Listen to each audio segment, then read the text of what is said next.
Okay, we're holding הלכות תערובות, Siman Kuf Gimel Din Noten Tam Nifgam.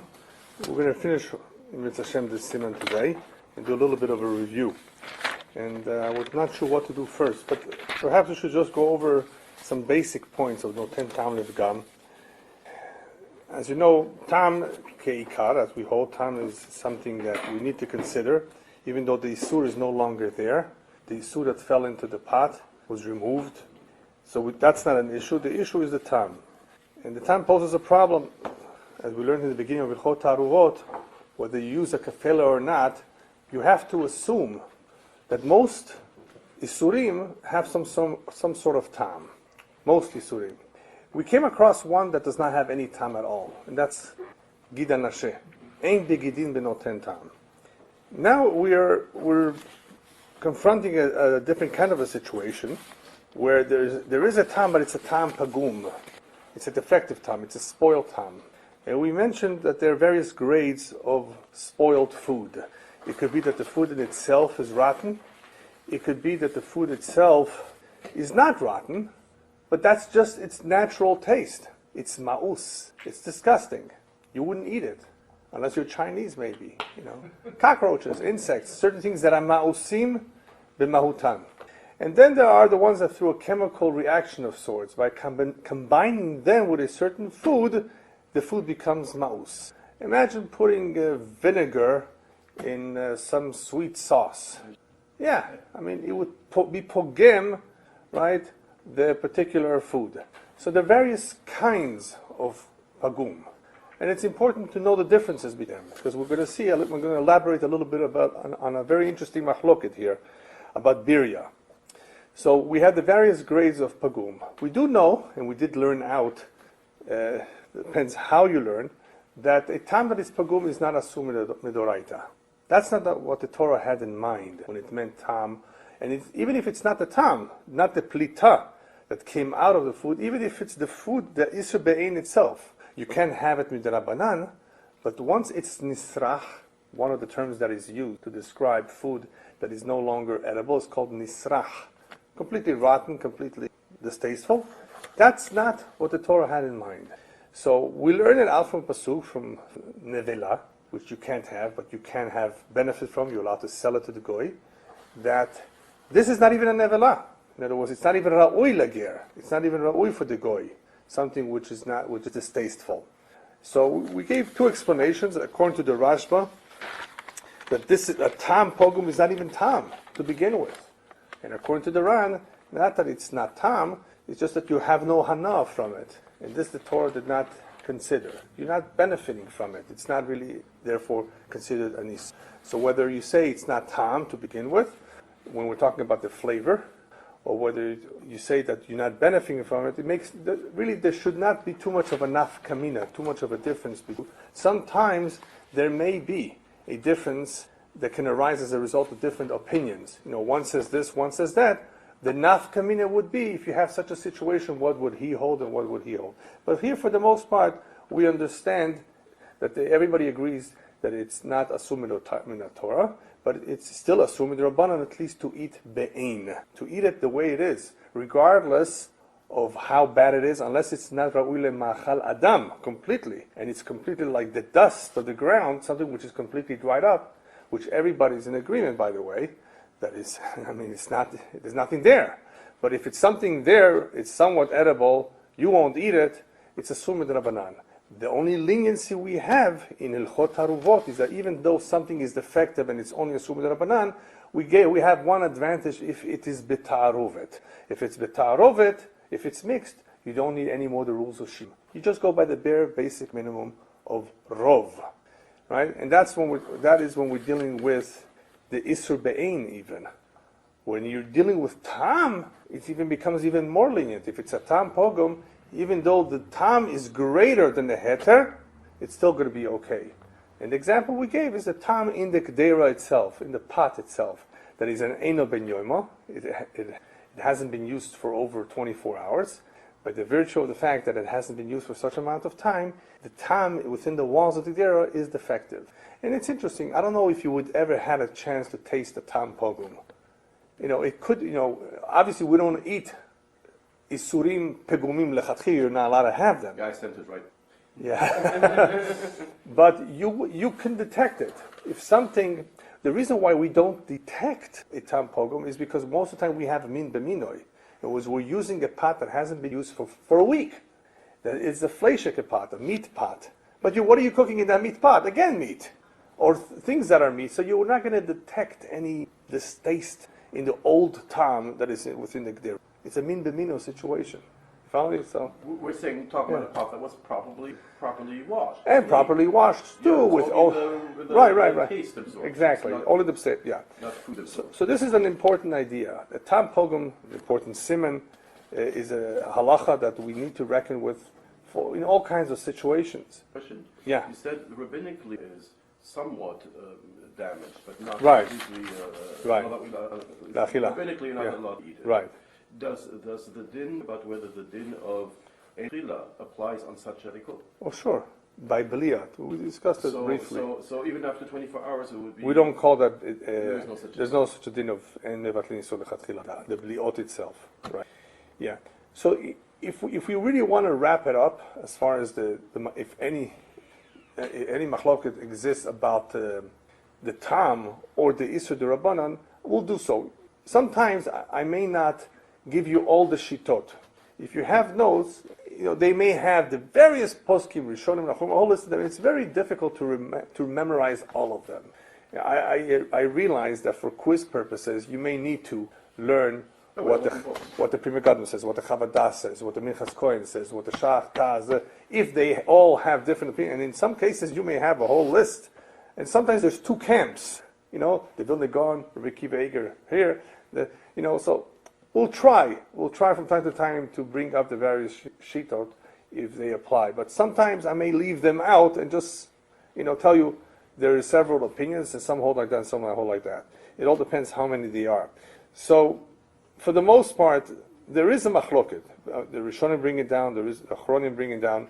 If at all there is an Isser D'Rabbanan on machalot asurot shenifselu, it's something which is forbidden if they became spoiled. Some say there is an Isser, even though the lo achshevei. Achshevei is a term that we briefly explained. Let's say it's rotten, but for you it's important to take it the way it is because it's medication. Medication is a form of achshevei, according to some. Shagasari, I think, said. Because you're giving this importance, even though it's a distasteful flavor, but for you it's important, for you it's good, you're willing to take it. So achshevei, you give it chashivut. So some will say it's asur even without achshevei. It's pogum. You don't need achshevei. You don't need to consider it important. It's still asur midrabanan. Some say it's only asur midrabanan if achshevei. Otherwise, there's no isur. What would be the isur? Therefore, if there's no isur midrabanan, bal teshaktsu. The Pri Chadash says bal teshaktsu. The Torah says don't eat things that are disgusting. But something which is nisrach, something which is not edible anymore, that's not the real isur that the Torah had in mind. The Bal Teshaktsu is not a kashrus issue. Right, it's not a kashrus issue. Exactly, that's correct. So it's more like musk, or is it? No, but it's been a Torah. You're not allowed to have it. Yeah, yeah, it's allowed. Yeah. Okay, so we spoke a little bit about that. The pegima, in reality, for purposes of Siman Kuf Gimel, does not have to be totally pogum. The Mechaber covers a little bit more of that in Siman Kuf Dalet. Things that are very, very pogum. But here he does make a point to tell us that even if it's a little pogum, it's a little distasteful, it's a little rotten, that's fine, right? And regardless of how it happens, whether the pegima happens in the mixture or whether the pegima was in the food before it got mixed. That's what pegima is. But the Ramah opens up, if I can borrow the term, a Pandora box a little bit by saying, remember Biria? Not too long ago, we spoke about Biria and Chaticha hareuya litkabed. Some pieces that are very, very significant. They're big. It's a whole main course. It's called Chaticha hareuya litkabed. It's not batel midrabanan afilu be'elef. Biria, you have a whole fly, a whole ant, even though they're small. A whole bug, even though it's small, it will not be batel midrabanan afilu be'elef. So the shiurim, right? These mixtures that we have, the halakhot Taaruvot will not apply, the bitul will not apply to certain items, even be'elef. Right? And davar sheyesh lo matirin was another one, because you could wait. It's going to be mutar at some point. Then we had chaticha reuya litkabed, and we had birya afilu be'elef lo batil. And we had various examples of what a birya is.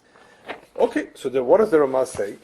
Even though we just finished saying that pgam, not asur, if the birya is pogem, the mixture of a birya in a tafshil is pogem the tafshil, it's not batal, afilu be'elef.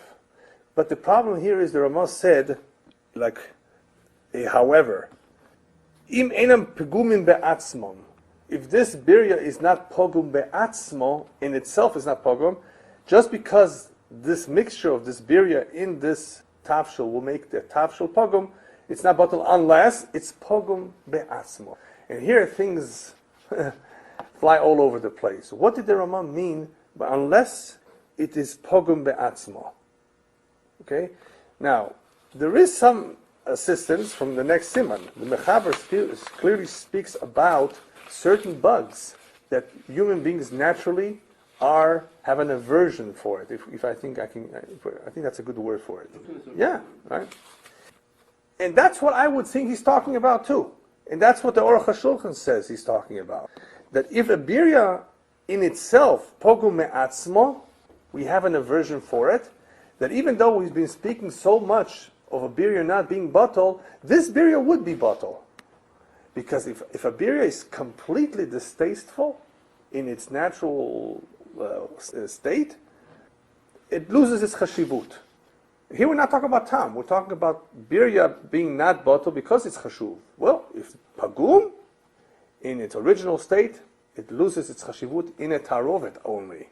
Not by itself. You cannot still eat a cockroach even if they cover with chocolate. Isn't that taaruvos? But it's ba'in. You cannot have it. It's asur. You get malkot for it, right? To eat. It's a birya, right? But if it's in a taruvet, it would be batal beroiv. That's what the Ramah seems to imply. That's what he seems to be saying. But the meforshim here, no, if you don't see it, if it's all mixed in, it would be batal beroiv. If it's pogum be'atzmo. So the Ramah only said that even though we did say noisen tam lefgam is batal berov, it's spoiled, it's a taruvas, birya would still not be batal be'elef, even though the mixture of it makes the whole tafshil echi. I don't know if that's a real word, but that's what people say, right? But he said, the Ramah says, unless the birya itself is pogum me'atzmo. But that's the question. What does he mean pogum me'atzmo? To me, Aruch HaShulchan, and even the Mechaber, seems to be implying that certain things, if they're pogum me'atzmo by themselves, they are batal berov. But not everybody agrees with this. The Pri Chodosh, the Gra, and the Gilyon Marshor has a whole problem with this way of understanding. He says it can't be that the Ramah is talking about pogum be'atzmo. It can't be, because whoever heard such a thing?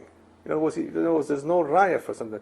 Just because a creature is pogum be'atzmo, it loses the status of birya all of a sudden? And he wants to point as a raya to the Mechaber himself. Mechaber in Kuf Daled, when he speaks about mice, by the way, we'll be talking about mice next week. Okay? Yeah. It's interesting, there was something in the news lately. There was a pizza store. Somebody hid some mice in one of the bathrooms. He wanted to ruin it. It was a competition. So they wanted to spread some mice. Mice, they get all over the place, they multiply quickly, they get into the food. Anyway, they were caught.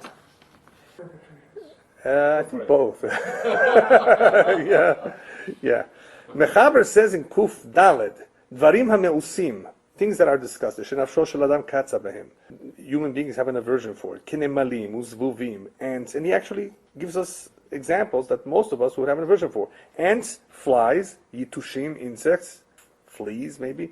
Shekol Adam, except for the Chinese, Kol Adam bodel mehem. He says, The world, for the most part, doesn't eat these things. Lemi usan, because they're so disgusting. Afilo nit'arvu betafshil, even if they got mixed in the tafshil. Venimcha gufan letocho, these are the key words. And their body was completely smashed into it. Ima heter rabalav mutarim. If there's more heter, roiv, than them, they're mutarim. Obviously, if you can sift them out, then you need to sift them out. If there's any way you can find them out by sifting them, you need to do so. Great! I thought this is a perfect proof for the Ramah. That's the way I understood that. The Aruch HaShulchan pretty much understands it too. They have a problem with this. No. They say the Mechaber is not talking about it. Can't you see? They'll tell you, can't you read? The Mechaber added the words, V'nimcha gufan letoicho. What does that mean? That the body of the ant, the body of the creature, was completely smashed into it. So you see, so they say that's why the Mechaber was matir beroi, because of those that Gilyon Marsha. It went through the food process. No. There's a big difference between a food processor and nimcha gufon letoicho. The Gilyon Marsha seems to be saying something like you, that the reason why the Mechaber here was lenient in allowing bitul beroiv of a birya, of a cockroach, of an ant, is only because he says the key words here, nimcha gufo letoicho. And when something is completely smashed and loses its tzura, it's not a birya. Okay? So what do you say? The Gilyon Marsha has a point? Is that what the Mechaber is trying to say? No, not really. I don't think so. I disagree. I'd like to disagree. And I'll tell you why.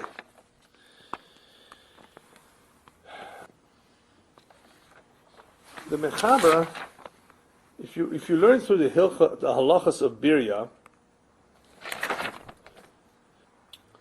doesn't really mention anything about that.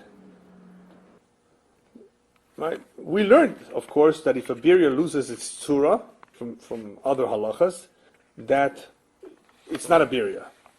But nimoch itself being smashed, but still retaining, it could still be retaining its guf, is still a birya. And that's why we have problems with frozen vegetables that have not been checked well. The freezing does not destroy the bug. It kills the bug. No, exactly. It's not nimoch. Okay? Yeah. Now, nimche gufon letoicho is another issue. I think the Mechaber is simply saying, and I'll tell you why I think so, that even though we have the Isser Mamish Be'ein inside, and it's not just the Tam, we've seen the term before called Mamasho Shel Isser. Mamasho Shel Isser in the Halacha of Nois and Tam Levgan, we have learned about that there is a difference of if the Mamasho Shel Isser is inside, or if just the Tam is there. That if the Mamasho Shel Isser is inside the Tafshil, then you need at least roiv. Otherwise, the Mechaber did say that if you don't have if all you have is tamoy, afilu isur meruba veheter muad mutar in poigim tzas, right? Right. You have to have a roiv heter if you have the isur mamish inside. Once you don't have the isur, you only have the tam. Even if you don't have the majority of heter, it's okay.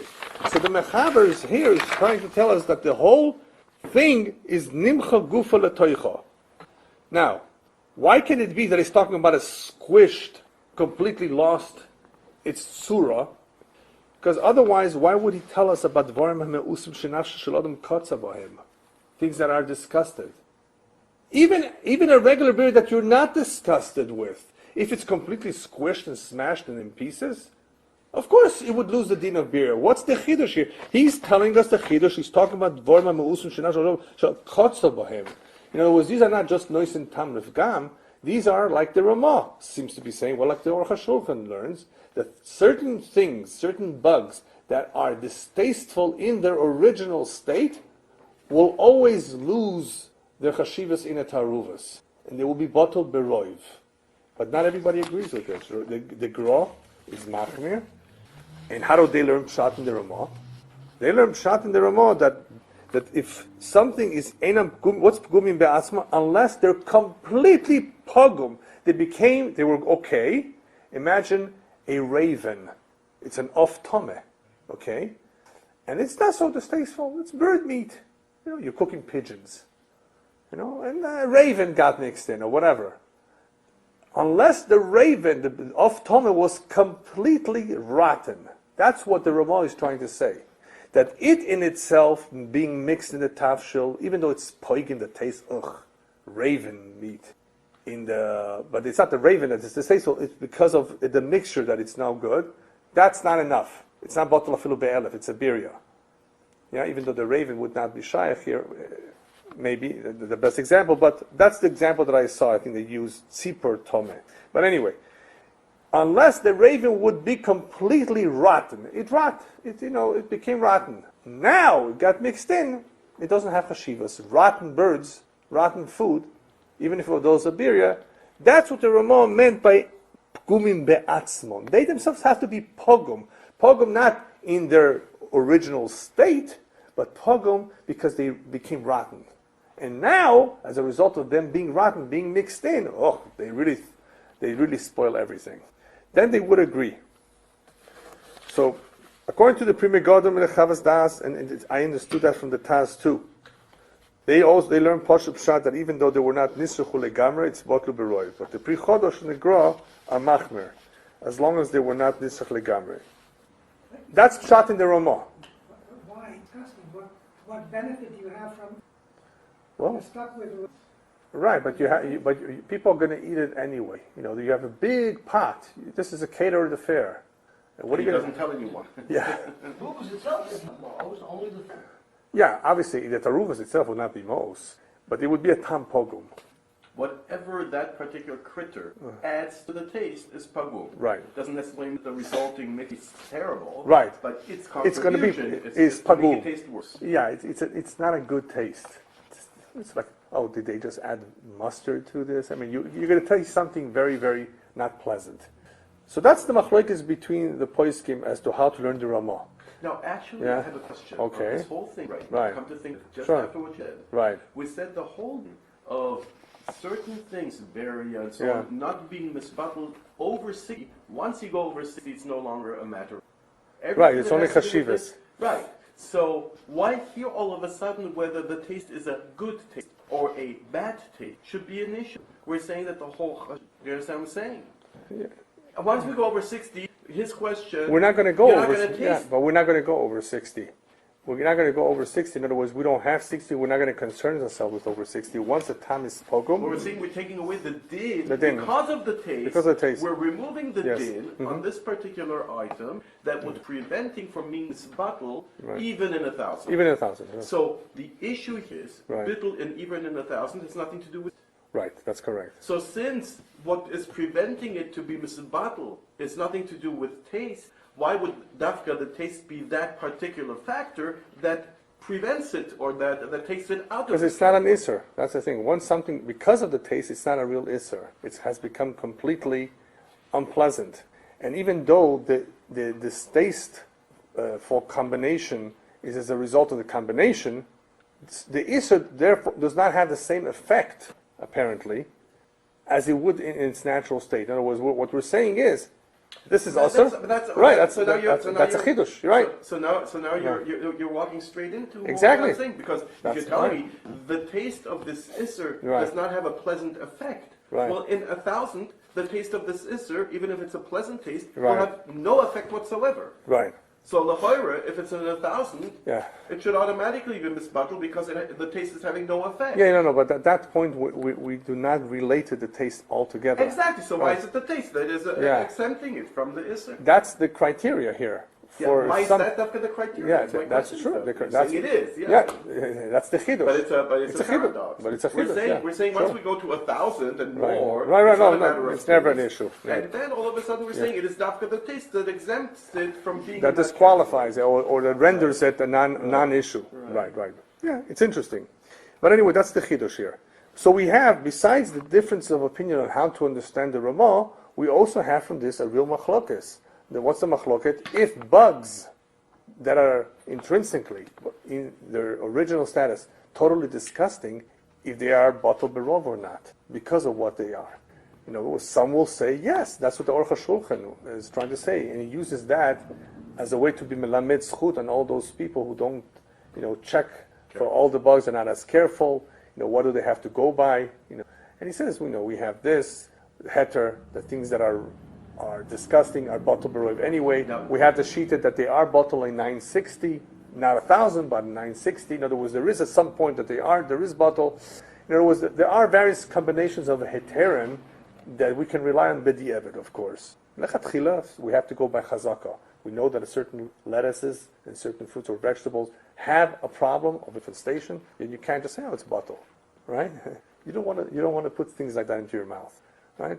And the same thing with medication. Even though something is not royal achila, you want to look for an alternative medication. You don't want to put non-kosher food into your system. If it doesn't exist and you really need it, there's a heter. It's Yore Deah also. If you swallow a pill, that's not the way you eat it. It's not royal achila completely. Yeah. So this could be possible even on Pesach. So that's when we need the leniency of Noisen Tamid Gam or not royal achila altogether. But lechatchila, you're obviously better off looking for something that doesn't have the problem. So even if something could be bottled in 250, but they put an ingredient from a bug. A good hashgacha organization will not allow it. First of all, it's bittul isul lechatchila perhaps, right? And that in itself is a machlokes, is a problem. They did it for you, right? And even if it's bottled, you want to have it. Some people, of course, love to have things that are delicious and tempting. But if you read the ingredients, I don't think you would want to have it. This is made from something in the cat. This is made something in a bug. I don't think most people would want to have it if they knew what it was. So most good hashgacha organizations do not put their stamp on something like that. All right, but anyway, this was the issue with birya. So we have quite a bit of a machloket over here. What do we do with bugs that we will see next week that are in their nature disgusting?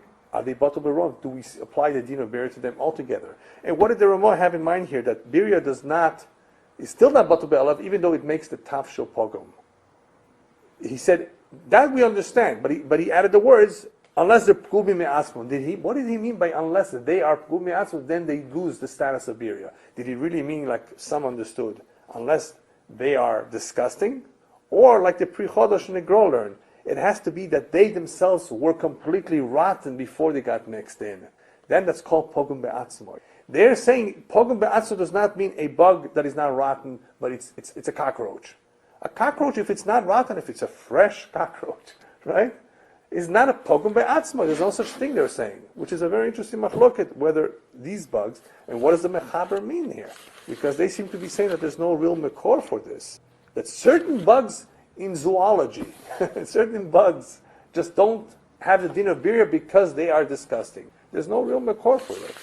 And even though the mechaber is obviously learning this from, I think it's a Rash, but he quotes, it's not so clear what was meant. Even though to me it appears clear. I mean, but who am I to argue with those achronim? If it doesn't have Birya. and pagum, then It's bottle beroiv. So let's say if you had a bug, let's say you had a fly, or an ant.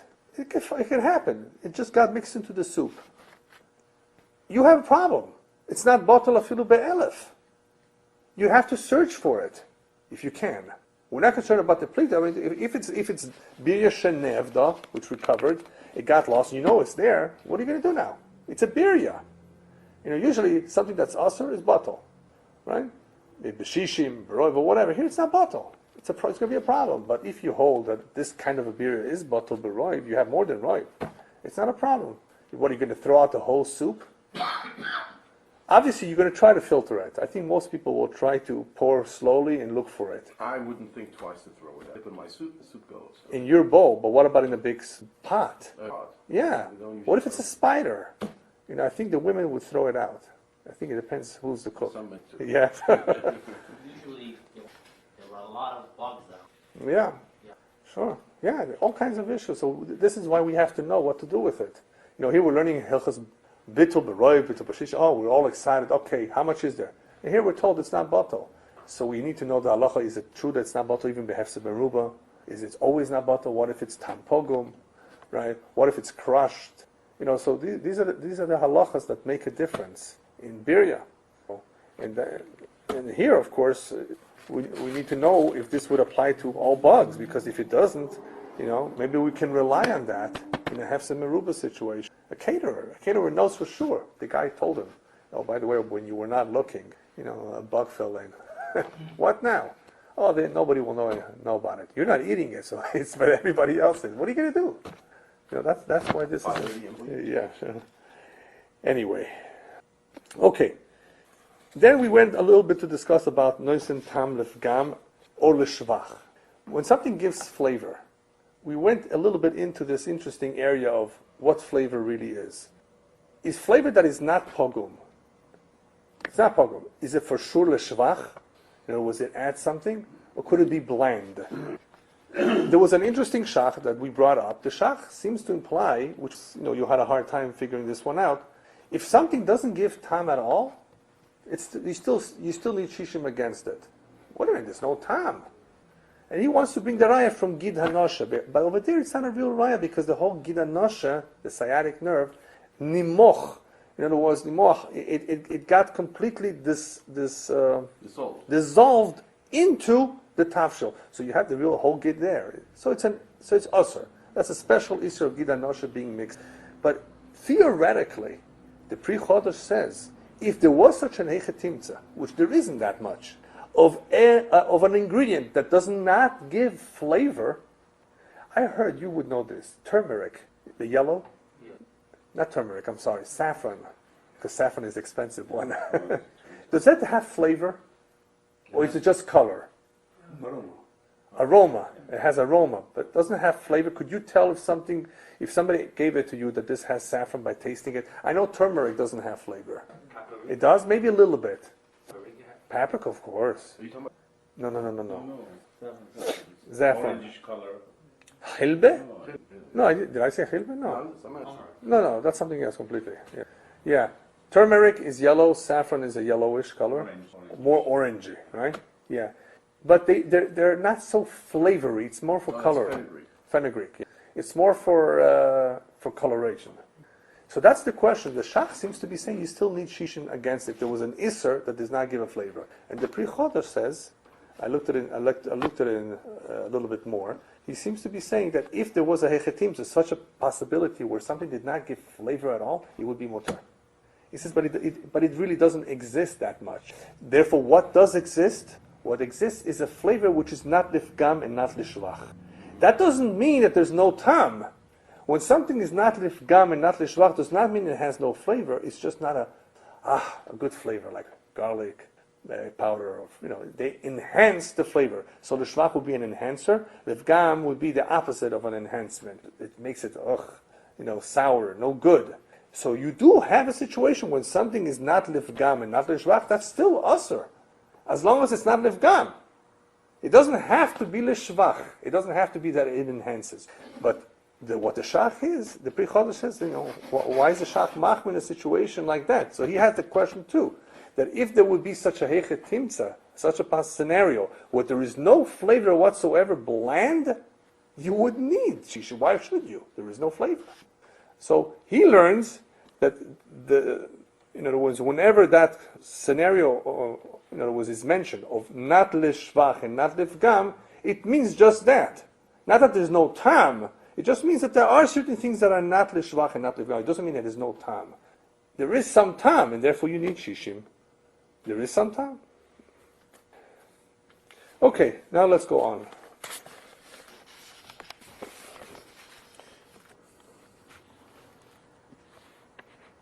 Okay, we spoke a little bit about the Ramah. I'm just going to go over it real quickly.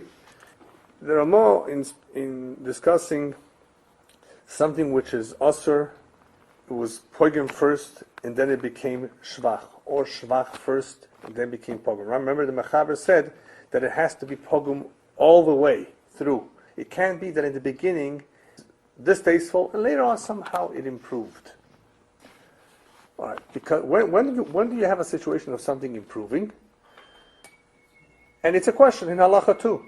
Something which has been completely made inedible, but somehow through the manufacturing process you can make it tasteful again. It's a question in halacha, whether now it becomes usher or not. But technically, technically, halachically, once something has become completely ke'etz be'amol, like a piece of wood, ke'afro be'amol, like the dust, the isser is gone completely, technically. So he's not talking about that situation, where it's completely gone, the isser, and now somehow you sweeten it up. He's talking about a situation where, in the beginning of the food process, this vinegar or this ingredient is making it very, very distasteful, but eventually when the heat goes up, it cooks up, the flavor settles, and somehow it's pleasant. That doesn't count, he says, because it's eventually good. Maybe in the beginning, like the Shach learns, it would be okay to eat because it's pogum now. But if it eventually becomes sweet and good, then that's not nois and tam of gam that we're talking about, right? That's what the Mechaber said. Or the other way around, if something was good in the beginning, and later on it becomes distasteful, after much cooking, it's still usr. Why? Once something is usr, it was good in the beginning, it remains usr. The only thing that will remove an isser completely is if it's completely naroy le'achilas odom. It became so bad that no human being can eat it. Then yes, but if something was okay in the beginning, meaning that it was usr because it was okay, then eventually cooking it, something happens to it, becomes pogum, then that doesn't count. In order for something to be called pogum and mutter, b'di'evet, bottle beroy, it has to be pogum from the beginning to the end. That was the Mechaber. So the Ramos says, even though the food is okay, because it's pogum, the gdera is usr. Why is the pot usr? So he says like this: if you're going to cook in it, in bishlu ba'achakach toch meisleis tafshul she'isur arishon noisem bo tam nishvach nesar tafshul hasheni yiloy basamach. If you're going to cook, right, within 24 hours another tafshul, the original isur that is now a tam in the walls of the pot, it could be that the next dish, this tam will be okay. In the original dish, it was pogum. The food is mutter, but it's pogum. The pot is usr. That's interesting. The pot is usr. When the food is mutter, the pot is usr. Yeah. Tomorrow you may be cooking something that may be okay. Now it was bad with this food, but the food you cook tomorrow may be okay. And because of that, he says the pot is usr. That's one explanation as to why the Ramah says the pot is usr. Right now, Right. after what you cooking for tomorrow. It could be a different dish. The tam that is in the kedera will make it lishvach. That's one explanation given. That's what he says here. And I'm sorry, I may have not explained it right. If they cooked within it mitoch me'esleis, because once it's after 24 hours, then it's of course completely pogum. So it's toch me'esleis. So it could be favorable, pleasant. So the tafshul would be osir, unless you had shishim neged isur rishon. Okay, but now it becomes interesting. What becomes interesting is the next example. But if you mix the tafshul, the rishon, with a spoon, so if the first time you use the spoon, okay, and then you stuck that spoon into a second tafshul, which is also poigim, lo nesra akadero, then the pot is not osir. And same thing if we're talking about something that has no flavor. What is an example? You're cooking honey. You're heating up honey, even though there's some legs left over of the bees. Because there's no time from the feet of the bees. Okay. But the point is, what's different about using a spoon versus not using the spoon? Once you've used a spoon from one pot into another pot, the second pot does not become usr. What's the difference? Obviously, even though he doesn't say it, what does he imply? He implies that we know what we should know by now, for those who learn Basar b'cholam, that there's a concept called nat bar nat. Nat bar nat is flavor of a flavor. Is this No.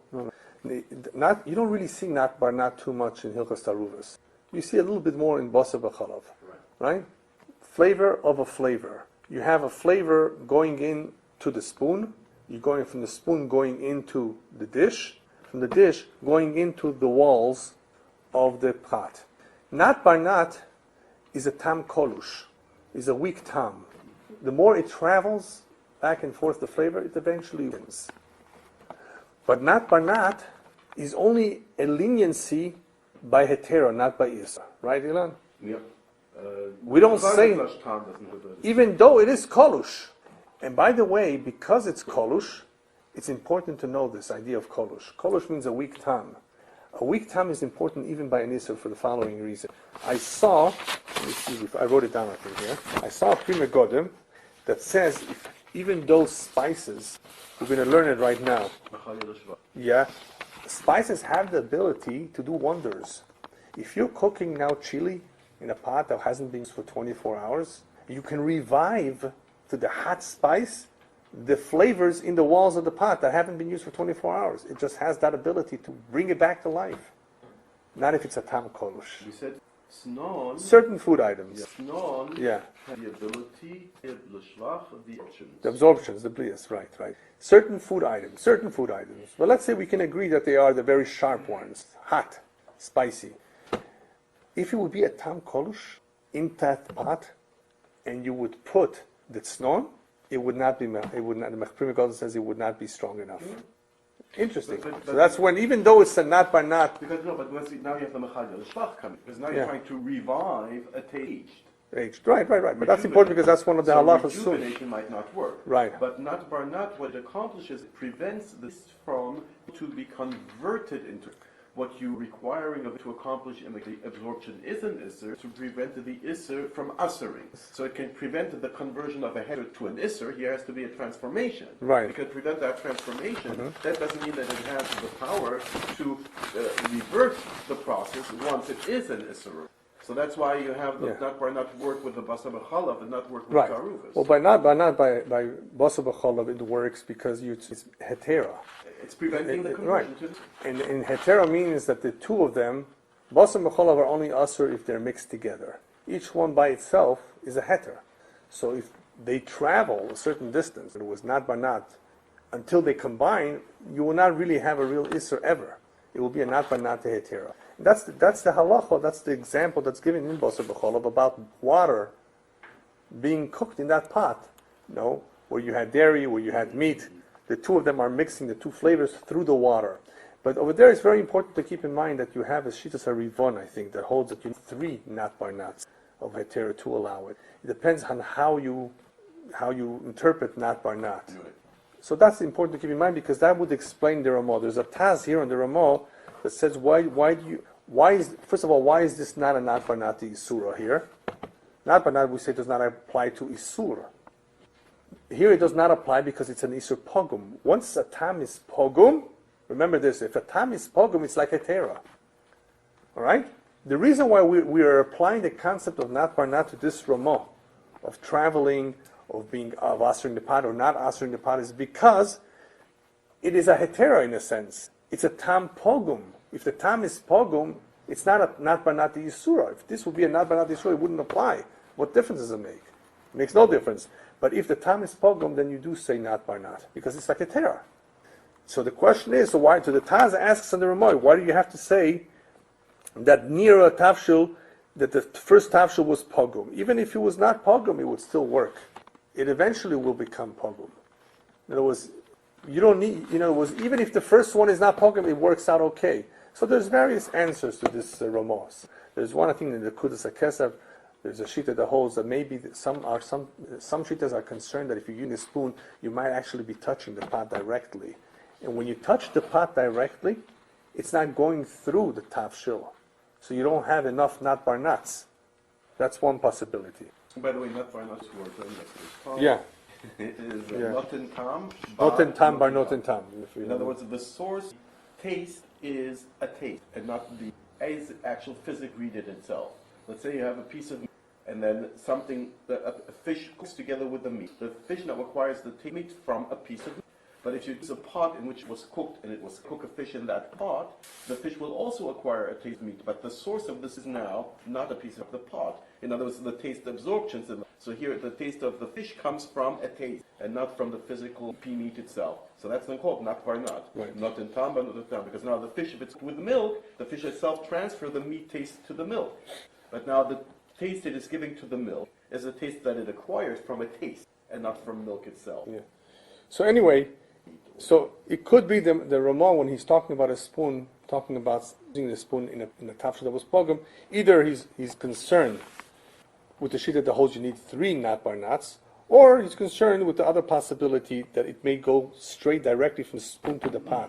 Whenever you touch the pot, this is an important halacha too. You can be, at home, your wife could be making something, and she stirred the food with a spoon, dairy spoon instead of a meat spoon, or the other way around. It would make a difference if she touched the pot or not.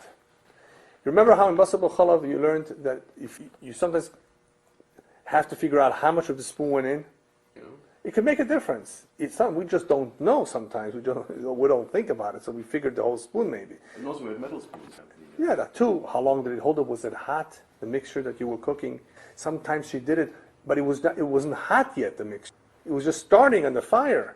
All of these things make a difference when you're trying to determine the halacha of what will be. So that is a possibility of why the Ramah says we're talking about something pogum all along, because I'm just concerned about that it should not be a problem with the nat bar nat situation. In other words, if it's pogum all along, then even if you touch the pot, it wouldn't be a problem. And even if you need three nat bar nat, here it's okay because it's pogum anyway. If it's pogum anyway, even with one nat is good enough. It was only a question about the pot. The pot, the second pot, do I need to make hagala to it or not? Okay, let's just go on and try to finish up. Siman, we said in Sif Gimel, afilo en koch be'isu levado livkom ela lidado b'achar shemesayya kikon shenofal isu lekder sheyesh po melach o tavle meduchin vilmole hamelach v'tavle shebo lo hoyo koch be'isu livkom v'lo chamim.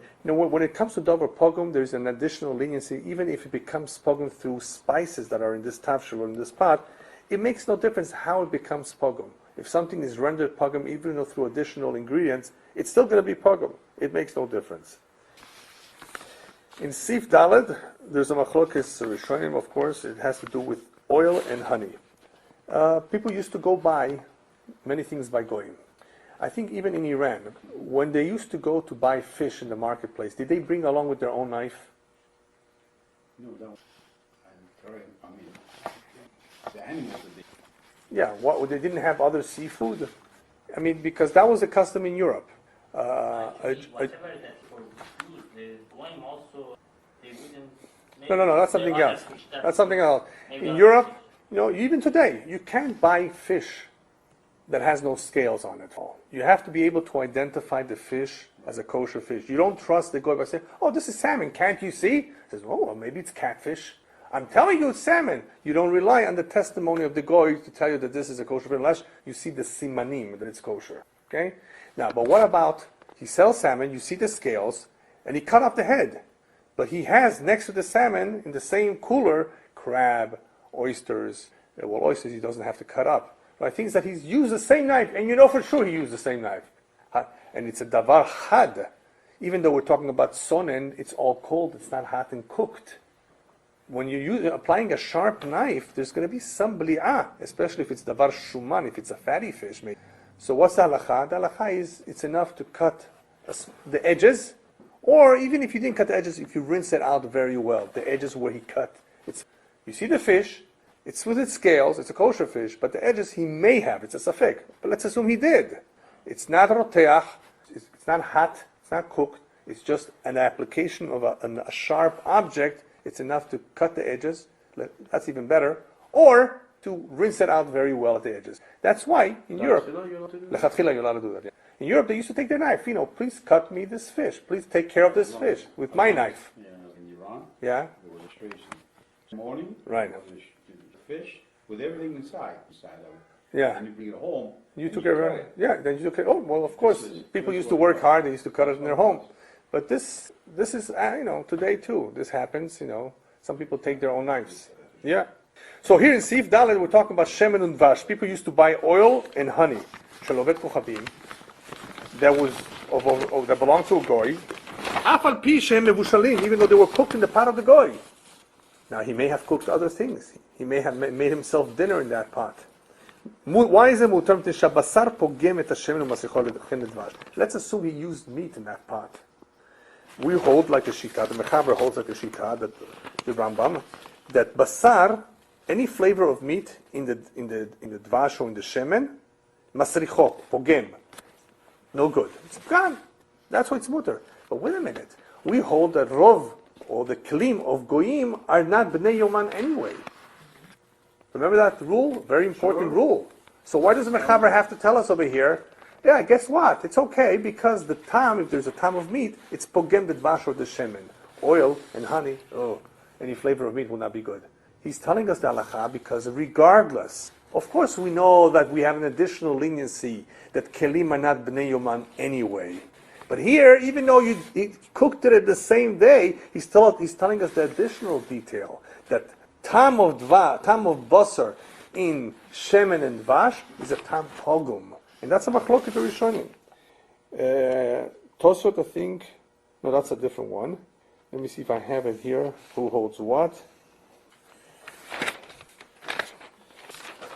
We have, the Rambam holds that it's pogum. Tosfot, Rashba, Ran, Rosh seem to say that basar is meshabech the shemen, at least oil.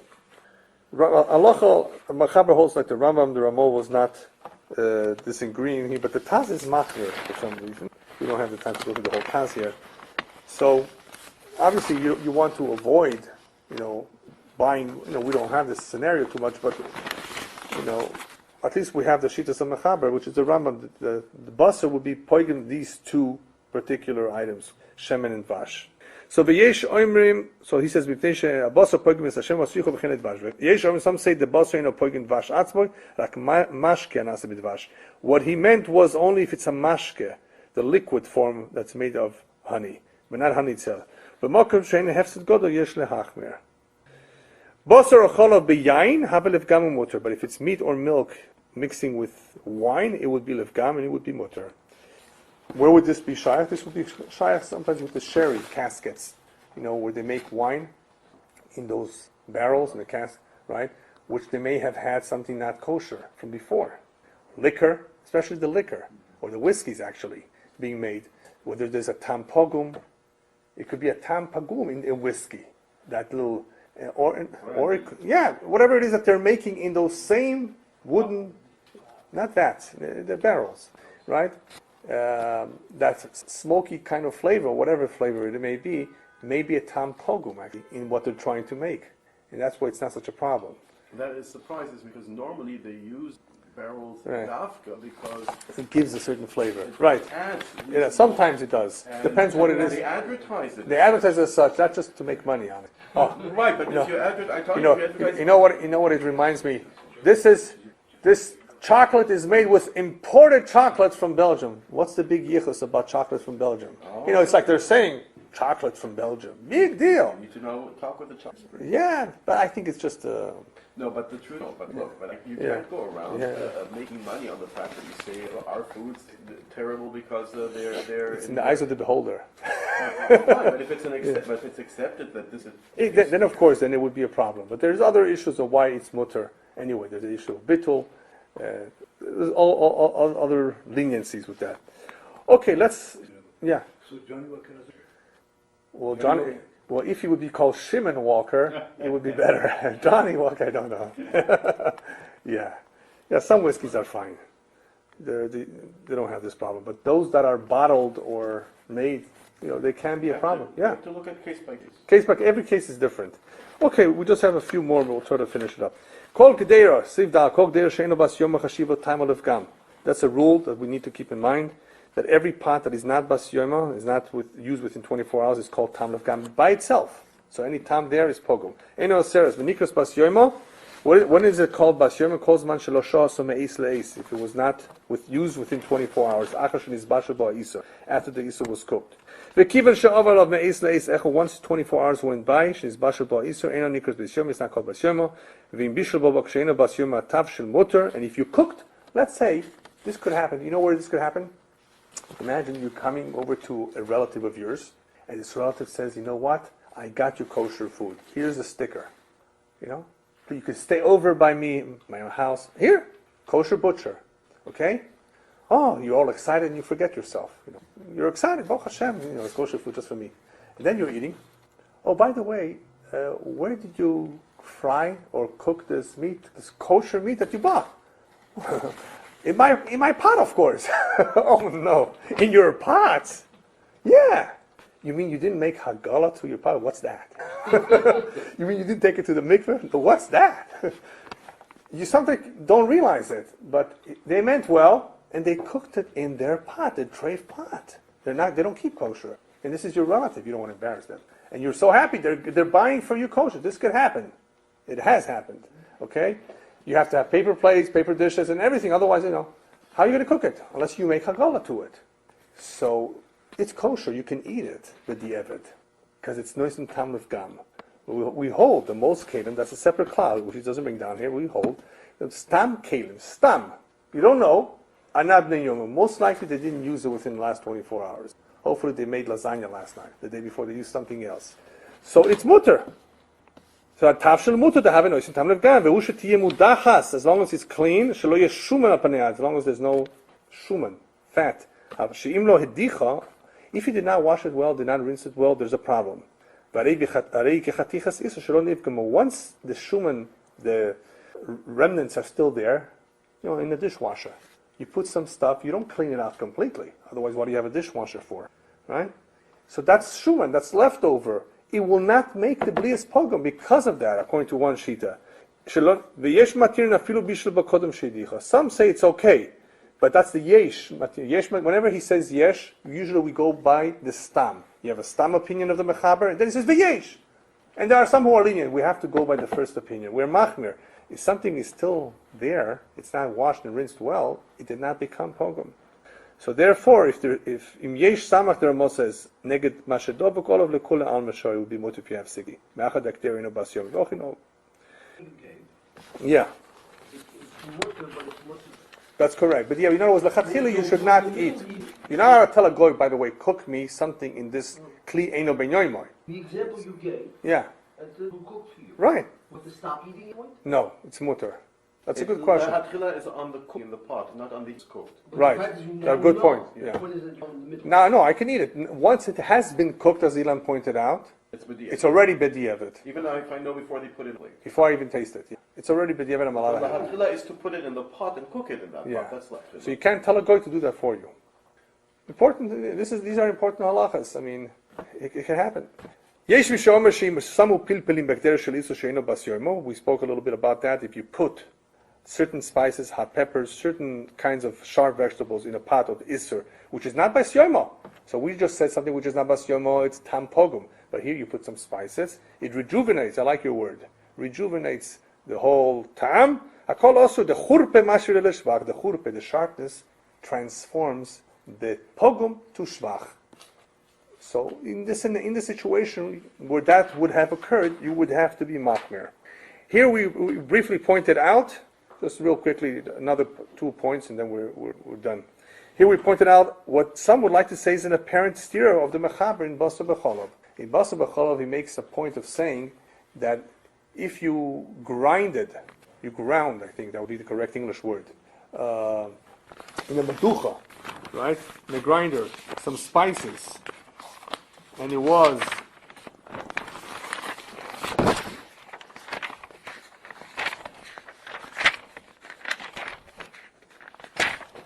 tavlin, spices, shenidoch b'meducha. You grind it. In the meducha shel basar, of meat, ben yomer, that was used during that, also you can't have them with chalov. By the way, even though we're not learning basar b'chalov, I think most of you know by now that you have to be very careful not to use a knife of dairy on an onion. You want to make your cholent now, you want to cut up onion and throw that onion into the pot of cholent.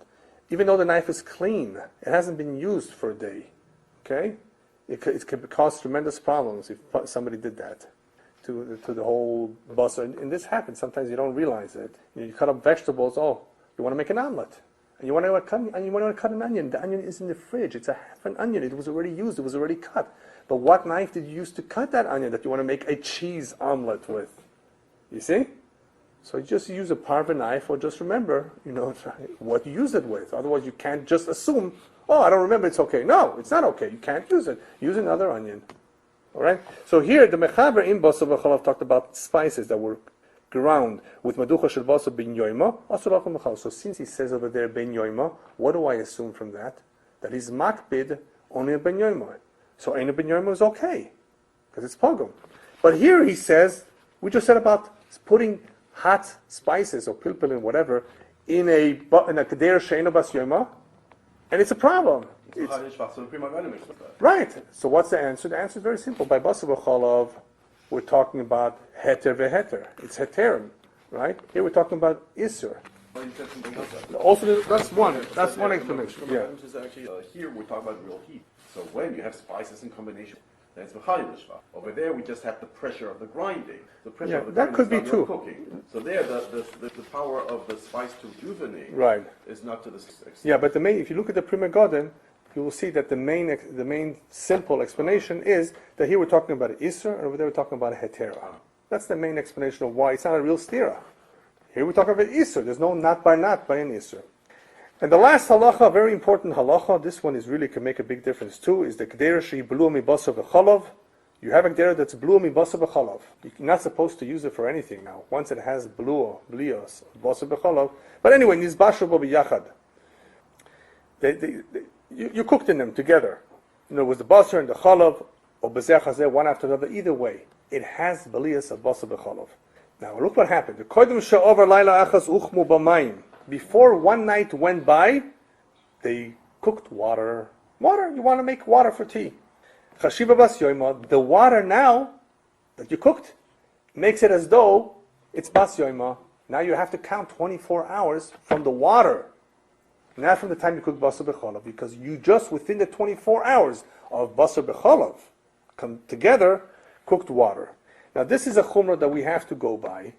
Regardless, why? This mechaber is very simple to understand because we're talking about basar b'chalav. Basar b'chalav, everybody agrees of chanan, chaticha nas and nevela. The water actually that you're cooking now, in a sense, somewhat is like becoming a chanan too. Even though the shach has a problem with that, it's not a real chanan because the chanan, basar b'chalav, once it has become isur, is kishar isurim.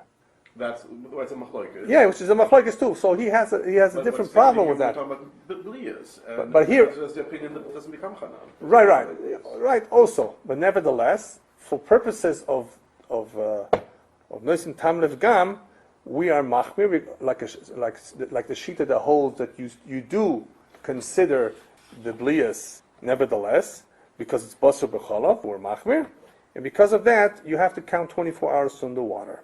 So the Ramah says, avalim ovra laila, but if you had at the very least, one night. But it's not 24 hours. Not 24 hours, one night. Mutter. A whole night. It's from sunset to sunrise. Before you cook the water. Or after you cook the water. But maybe. We don't know. He doesn't explain. Avalim ovra laila mutter. Bechenim ovra laila ben bishul basar lechalav. So the Ramah's two examples are like this.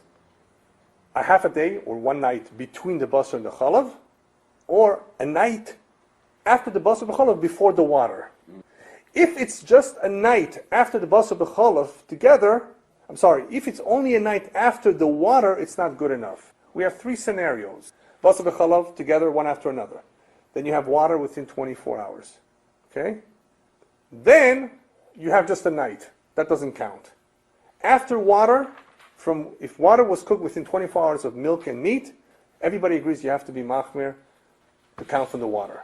We're concerned with the shita that holds that the water does make the whole thing a problem. But you have two other situations where you have the cooking of, where you have a time period of a half a day or just a night. In between the meat and the milk, or in between the meat and the milk and the water. There was at least one night. Then you could be lenient and rely on the smak, the sheet of the smak, that we don't concern ourselves with the water whatsoever. You can go back all the way to the time you cooked the meat. What's going on over here? What's going on over here is like this. There are shitas that hold that really, but the evet, laila itself, it makes the food pogum. Night, even though there's a machlokes and we won't get into that, between what does night mean? From shkia to alosh shachar. When do you measure exactly night? That's a very minute difference. Night itself has the koch to make the tam pogum. So therefore, if you had one night go by, the di'evet, it's okay. Especially by shari surah. When it's not basar b'chalav according to the mechaber, who's concerned, his concern is only basar b'chalav. That's why his example was with basar b'chalav. But if it would be shari surah, where we have a machlokes, if there's chanan in shari surah, right? Chaticha nesat nevela, then for sure you would have a svek sveka over here. What's the svek sveka? You would say something like this. Maybe the halacha is that we go by one night is enough. And even if one night is not enough, right, maybe there's no chanan. Or if it's not chanan, if it's basar b'chalav, maybe we go by the shita that holds that we don't ever calculate from the time the water was cooked, that it's not even a consideration. In other words, there are various ways to be lenient over here, various sfekas, whenever you have such a situation, and you can therefore rely on the bare minimum of one night. It all depends when the night was. So if you have between the basar and b'chalav, you have one night. Or you cooked them together, but you have between them and the water at least one night. Even though it's not a me'es le'es, it's at least one night, you can rely on that. But if you had basar b'chalav, then you immediately had water, and then you had one night, that's not enough. Then everybody says you need a real me'es le'es, because the water may be a problem with basar b'chalav, that is. So you follow? When you have basar b'chalav, it's stricter. If it's shari surim, you have additional leniencies because of the chanan problem. So depending on when the water was cooked, the water being cooked was a problem that you dealt with in basar b'chalav too. But there, what did you learn over there? That is depending when it is. I mean, it's hetera, right? You remember the case of basar b'chalav? Basar b'chalav, each one by themselves are hetera. It's not a problem. It all depends when you cook the water. You know, if they mix or do not mix, it's a question. It can be a problem. Depends how you hold. But at least the two are separate, and that's what the Ramos is saying over here. That there are various leniencies. If you had at the very least one night. One night does not mean 12 hours of a day. It means actually the nighttime. That's the way the Meforshim explained that what makes this pogrom is not the amount of hours, it's dafka the night, which is interesting.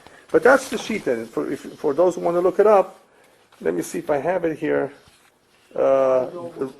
Toisves holds that Linas line of Pagemes, and same thing with Rashi, but the Ri and the Tur say you need dafka me'is le'is. And that's the Chatchila, the Mechaber, the Ramo, at least in Basar b'chalav. Yes? What? Because you only need the night here, right? Yeah. Before that pogrom requires that completely 24 hours. Right. Why don't we learn over the night? No, we always require basically lechatchila me'es le'es. So that's what he says. The Ramos says, "Aval im ovro laila mutar."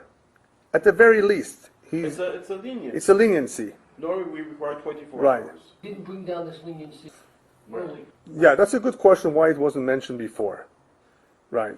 V'chen im ovro laila ben bishul basar lechalav afagav v'chakach uchmo mayim namin dina hachi. V'hu adim bechol ha'isurim if you made the kaiman bechol ha'isurim chaticha nasa nevela. The halacha would be the same lechatchila.